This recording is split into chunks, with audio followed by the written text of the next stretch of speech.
सुखदेव जी महाराज सूची महाराज से कहते हैं, सौनक ऋषि से कहते हैं, कहने लगे राजा परीक्षित, सारे देवताओं ने पुष्प वृष्टि की, सभी देवता बड़े बड़े उत्साहित थे।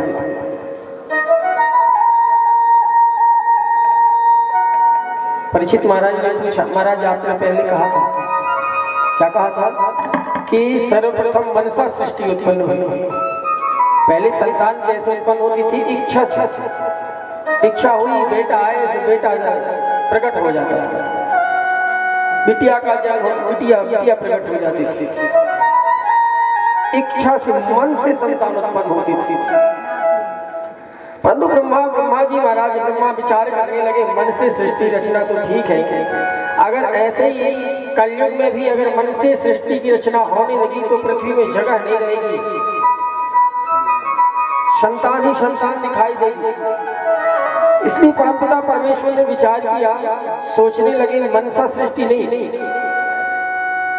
वो सृष्टि बनाऊं मैं, वो सृष्टि बनाऊं मैं जो धरा में, जो सृष्टि बनाऊं मैं।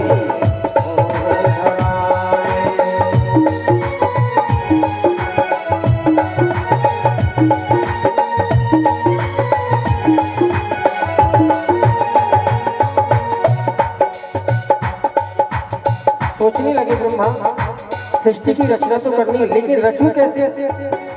कैसे बनाऊं मैं तुझे न कुछ भी, कैसे बनाऊं मैं तुझे न कुछ भी, सृष्टि बनाऊं मैं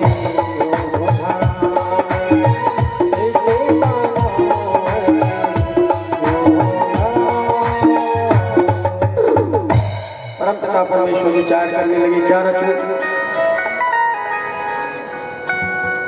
मनस चक्रां तस्मै शिवाक्यं।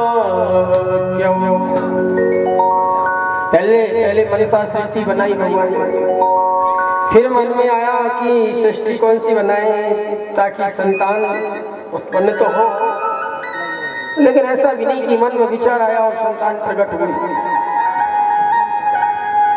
तब एक बात मन में आई ब्रह्मा के कि क्यों ना मैथिली सृष्टि की रचना करो,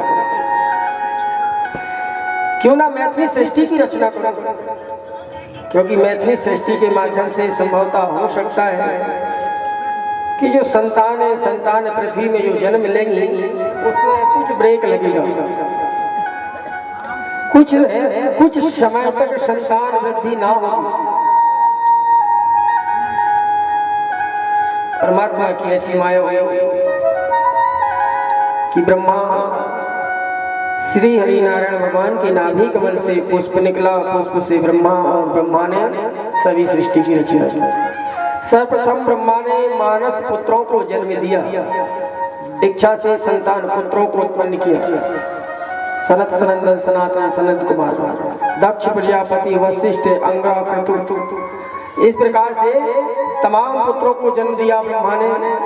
जन्म लेने के बाद में फिर काम सौंपे, दक्ष प्रजापति को काम मिला सृष्टि अर्जन करने के लिए, सृष्टि को बढ़ाओ, जैसा लगे वैसा बढ़ाओ।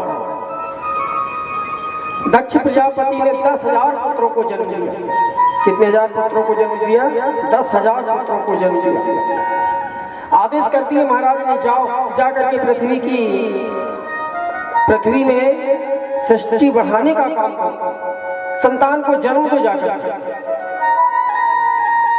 10,000 पुत्र निकलते हैं महल से, लेकिन मार्ग में नारद मुनि मिल जाते हैं। नारायण नारायण कहने लगे, नारद मुनि कहाँ जा रहे हो?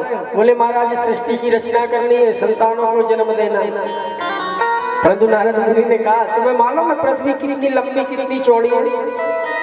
बोले नहीं। तो बोले कैसे जन्म दोगे? अगर तुमने अत्यधिक संतान को बढ़ावा दे दिया, जन्म दे दिया, तो पूरी पृथ्वी भर जाएगी, कहाँ रहेंगे फिर? बोले महाराज बात तो सही है। तो बोले क्या करें? बोले इसके लिए तुम एक काम करो, पहले जाकर के लंबाई चौड़ाई नाप करके आओ पृथ्वी की कितनी लंबी है कितनी चौड़ी है। बोले ठीक है महाराज, आप भी संत कह रहे हैं, क्योंकि मिथ्या न हुए देव ऋषि वाणी, और आप देव ऋषि हैं ही नहीं। 10,000 पुत्र पृथ्वी की परिक्रमा के लिए निकल जाते। पूरा 1 माह हो गया, कोई जानकारी जब दक्ष प्रजापति को ना हुई, तो फिर 10,000 पुत्रों को जन्म दिया।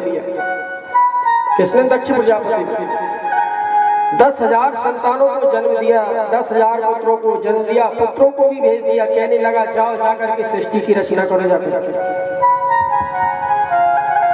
परंतु फिर नारद मुनि से भेंट हुई 10,000 पुत्रों की। नारद मुनि तो इंतजार में थे, कब दक्ष प्रजापति अपने पुत्रों को भेजे और कब मैं वहां पर परिक्रमा के लिए भेजूं।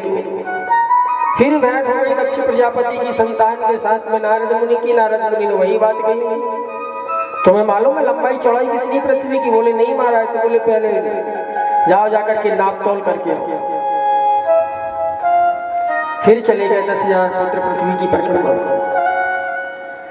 दक्ष प्रजापति ने विचार किया, ऐसे तो मेरे पुत्र लौट करके नहीं आएंगे, इसका कारण क्या है?